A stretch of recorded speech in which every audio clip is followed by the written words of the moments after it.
সায়নের অবস্থাটা দেখো, পুরো ভাতের উপরে ডিম দিয়ে দিয়েছি, তার ফেভারিট ডিম। আমার ভাত চলে এসেছে। ডাল আর যদি ডিম ভাজা থাকে সেদিন তো 12টা আর পেরাবে না।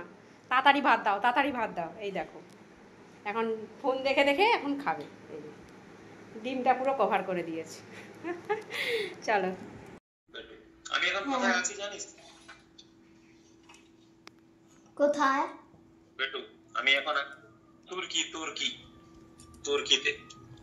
তুর্কি? ওইখানে তুর্কি।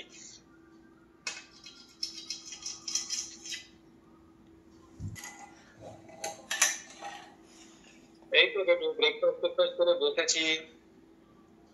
একটু রেস্ট আছে এখন 15-20 মিনিট, ওই জন্য ফোন করলাম। আবার একটু করে ফোন করবো। ওইখানে জলে তিমি মাছ থাকে, ডলফিন থাকে, আরো অনেক মাছ থাকে, সাপ থাকে, কচ্ছপ থাকে। কচ্ছপ তো 300 বছর বাঁচে। আর সাপটা জানি, ওটা আমাদের বইয়ে নাই। সাপ কত বছর? সাপ নাকি বইয়ে নেই কত বছর বাঁচে? তোমরা কেউ তিমি মাছ আছে? হ্যাঁ, তিমি মাছ আছে। হ্যাঁ, 520 বছর। আমি যেটা বললাম সেটা এর কাছে যেমন। আজকে মঙ্গলবার, পরীক্ষা তো ঘনিয়ে আসছে সামনে বাবু। আজকে তো 11 তারিখ, আর 10-12 দিন আছে। মন দিয়ে পড়াশোনা কর, মা যেরকম বলে। ভুল ভ্রান্তি একদম করিস না বেটা। চুলটা কাছে কেমন গভীর গভীর মনে হচ্ছে না? মানে রাগি রাগি। কাকে? তোকে? ও, রাগি মনে হচ্ছে? ভালো তো, তোকে সবাই ভয় পাবে। কে?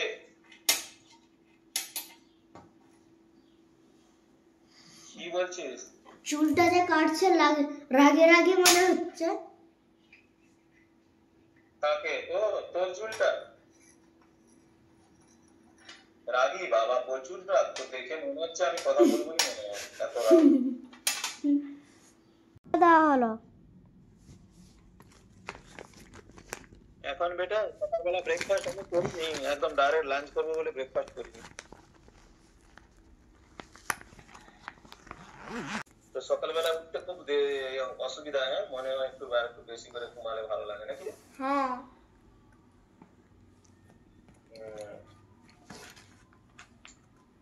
কালকে তো চিকেন ছিল না, পরশুদিন চিকেন মজা করে খাওয়া হলো চিকেন। হ্যাঁ, তারপরের দিনও ছিল।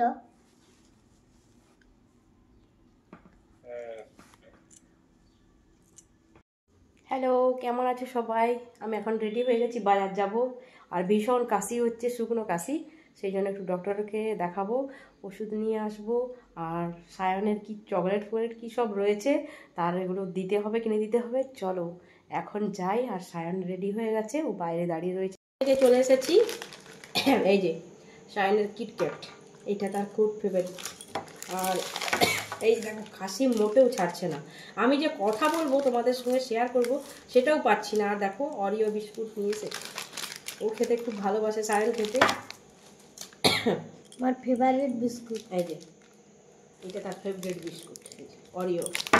আর এই যে দেখো, আমাদের মেয়েদের এইগুলো যে কত কেনা হয় আমি বলতে পারছি না। আমার তো ভীষণ ভীষণ হারিয়ে যায় আর ভেঙে যায়। আবার নিয়ে চলে এলাম ফুল, নিয়ে চলে এলাম আর একটা ফেভিকুইক নিয়ে চলে এলাম।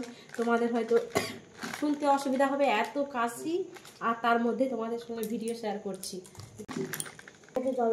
আমরা বাবুর বাবা, আমি আর সায়ন তিনজনেই আমরা কিন্তু শালিমার তেলই ইউজ করি। এটাই নিয়ে চলে এলাম, এটাই অনেক দিন যাবে, কারণ বেশি তেল ইউজ করি না। তোমরাও ভালো থেকো। এখন সবার কিন্তু ভীষণ ঠান্ডা লাগছে, সবার ঠান্ডা, প্রচণ্ড ঠান্ডা পড়ছে।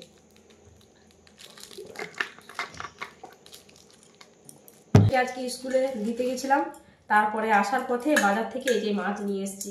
এটা হচ্ছে তেলেপিয়া কই, বড় বড় রিং পিস করে দিতে বলেছিলাম। এই যে এই মাছটা খেতে দারুণ লাগে, এবং কই মাছের মতো স্বাদ।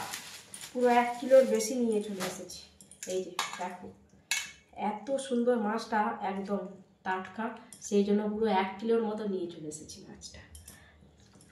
খুব ভালো লাগে খেতে, সায়নও ভীষণ খেতে পছন্দ করে। এই দেখো, আজকে কি কি রান্না করছি তোমাদের সঙ্গে শেয়ার করছি, চলো। এখানে পালং শাক রয়েছে, বড়ি ভাজা হচ্ছে, ওই বড়ি পালং শাক দিয়ে একটা রেসিপি বানা। লাইলেন্টিকা মাছ রয়েছে এখানে, পোস্ত বাটা করব। তারপর এখানে এই যে বিভিন্ন সবজি রেখেছি, এই সবজিগুলো দিয়ে একটা রেসিপি বানাবো।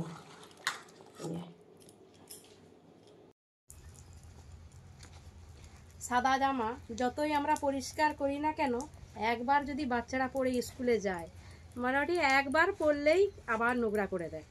মানে একবার স্কুলে পাঠাই, তারপর নোংরা করে দেয়। সাদা জামাগুলো এত নোংরা করে, এরকম করে দিলে তাহলে সুন্দরভাবে উজালাটা থাকে। আমার সব কাঁচা কাঁচা কমপ্লিট হয়ে গেছে। সবাইকে বল হাই গুড মর্নিং, বলো সবাইকে হাই গুড মর্নিং। কেমন কিউট কি হয়েছে কি? কি বল?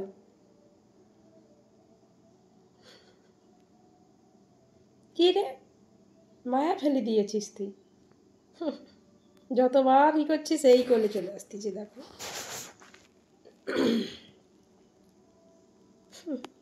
বল কিছু বল।